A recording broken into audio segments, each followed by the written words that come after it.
No, the IMF and World Bank have not done enough to assist in the improvement of these goals. We believe that the IMF and World Bank are too focused on getting the money that they loan back rather than actually helping the countries improve. This is why they have a $13 interest rate for every dollar borrowed. We also believe that the IMF and World Bank are too focused on assimilating the countries rather than having individual policies regarding the country's economic state and position. Each country's each individual country's situation is different to a certain point, therefore it cannot be dealt with in the same manner. The IMF and World Bank have been running many other countries, like Ghana, because of the greater debt that the countries are put into after borrowing from the IMF and World Bank. Also, the structural adjustment policies imposed on the countries that borrow from the IMF and World Bank cause the halt of beneficial social programs.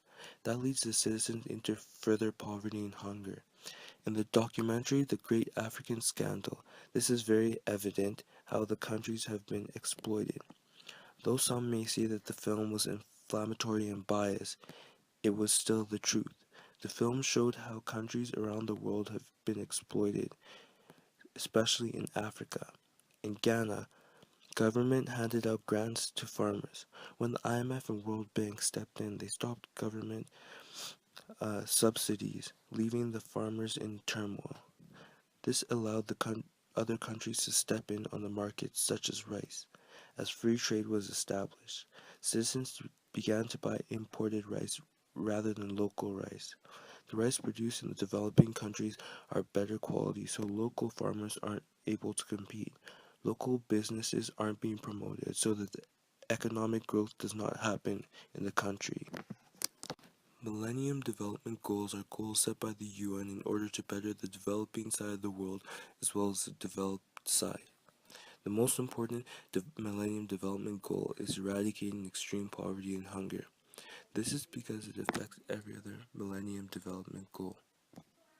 For example, education.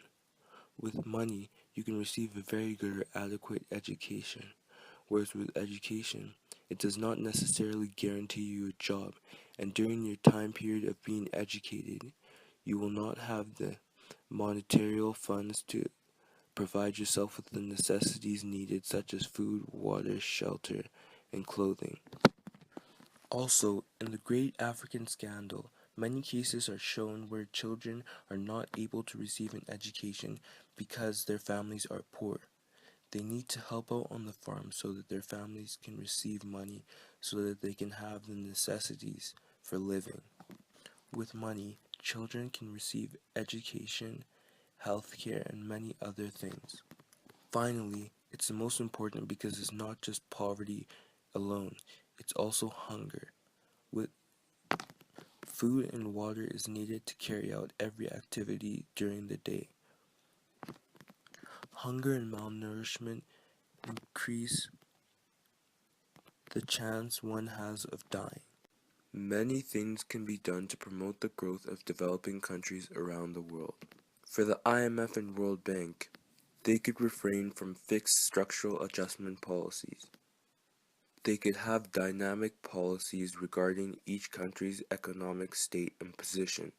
For example, in the Great African Scandal, the IMF and World Bank made Ghana cut government subsidies for farmers. This made it harder for farmers to grow their crops. Also, they could reduce the interest for each dollar borrowed by developing countries. As for multinational corporations, they could refrain from selling their product in certain countries for a fixed time period. This will allow local businesses to be promoted and grow. As seen in Ghana, local rice farmers were having trouble competing with foreign businesses. Finally, we can help by boycotting certain businesses that do not promote the growth of developing countries. We can also donate money and volunteer in certain countries.